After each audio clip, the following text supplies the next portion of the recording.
Across the expanse of the Orion Arm, the whispers persisted. The world called Earth had become a myth among the stars. Every species that ventured near it vanished without trace. Drones disintegrated mid-orbit. Fleets entered its gravity well only to vanish, and signals sent toward the blue planet never echoed back. The Galactic Council declared the system forbidden, labeling it a quarantine zone. Yet curiosity was a poison none could resist forever. When the Dominion of the Outer Reach grew bold enough to test the legend, they assembled a reconnaissance fleet of 100 warships. The mission was to reveal the secret of Earth and claim whatever power lay beneath its quiet clouds. The commander, a being named Arlen, had heard the tales of lost expeditions and dismissed them as superstition. To him, humanity was a long-extinct branch of primates whose homeworld lay abandoned after planetary collapse. He believed fear kept the galaxy from claiming an easy treasure. Their journey began with confidence. The fleet breached the Sol system boundary and found no defense network, no active transmissions, only silence. The old human beacons were cold, drifting relics of a forgotten age. Arlen's ships passed Jupiter without resistance, their scans sweeping across the empty moons. The crew laughed at the absurdity of the myth. Yet as they neared the pale blue sphere, their instruments began to fail one by one. Energy readings spiked beyond measurable scale.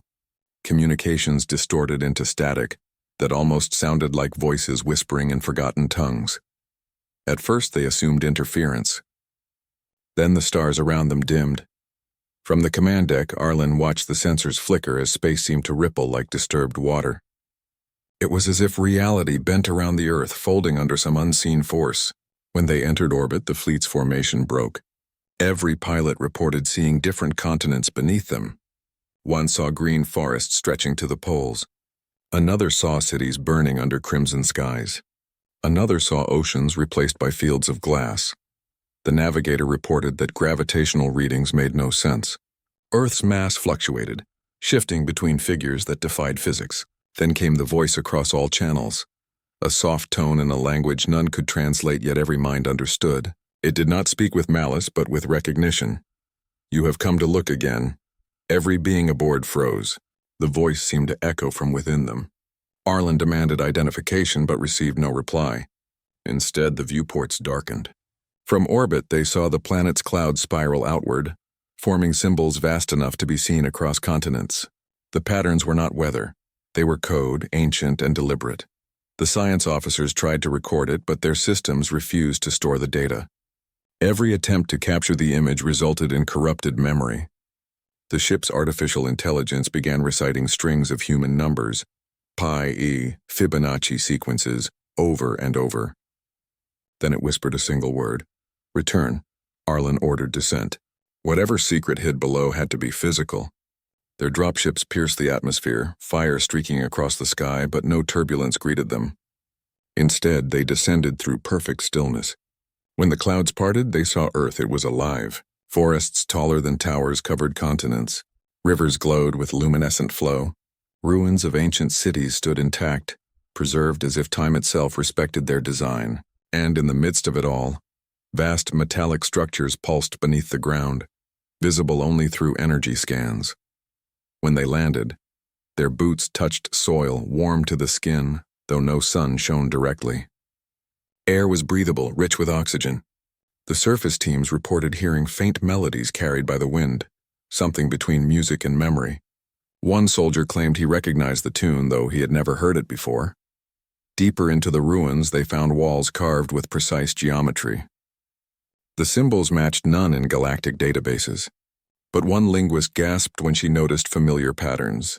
The shapes mirrored molecular bonds, DNA helices, and mathematical constants. The carvings were not decoration. They were language written in the syntax of creation itself. Then they found the chamber. It stood beneath a collapsed skyscraper, perfectly circular, its floor etched with fractal lines that seemed to shift when stared at too long. At its center floated a sphere of light no larger than a heart, yet its presence filled every mind with unbearable weight. It pulsed in rhythm like a living thought. When Arlen approached, the air thickened. His sensors registered infinite energy density, compressed into that single form. The sphere spoke again, not aloud, but inside. "Do you remember us?"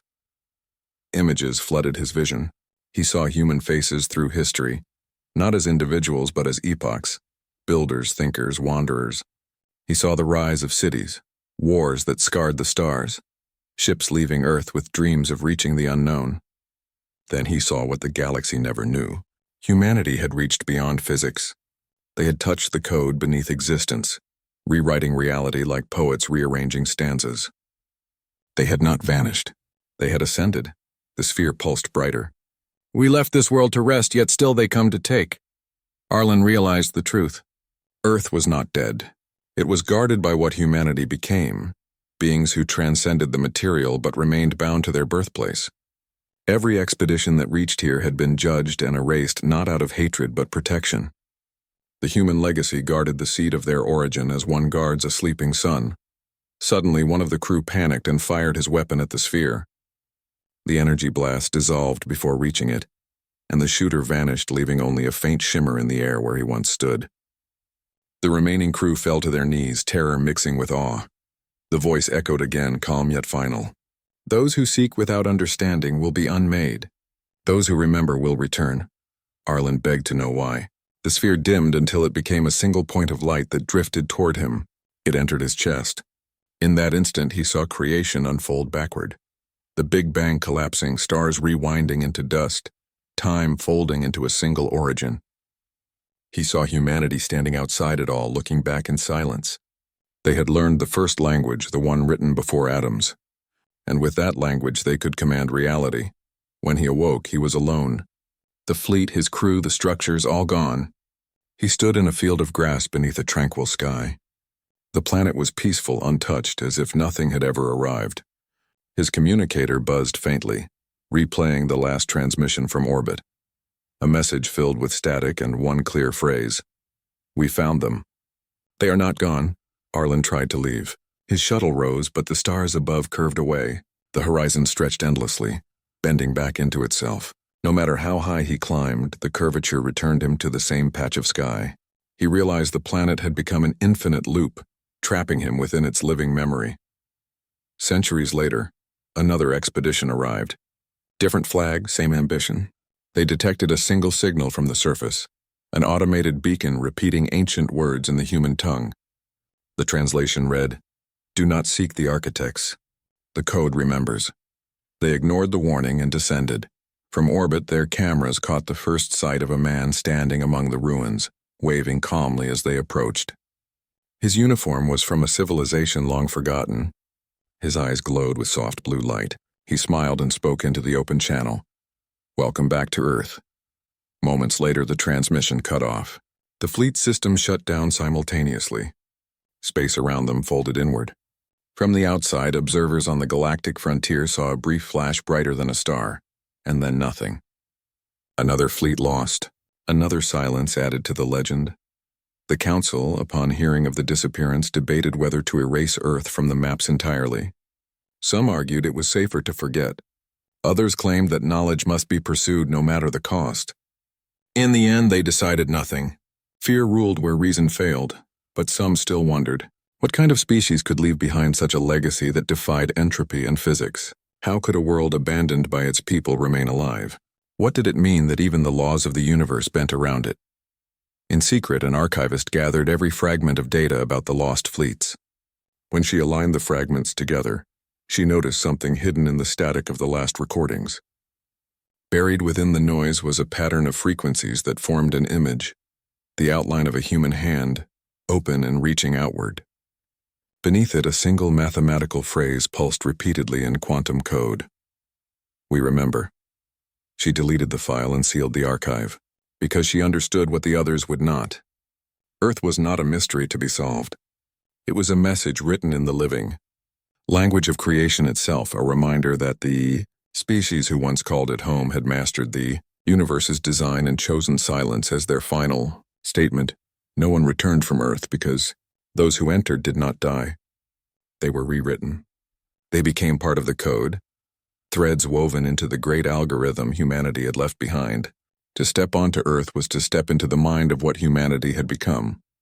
And somewhere beyond the veil of perception, the true humanity watched.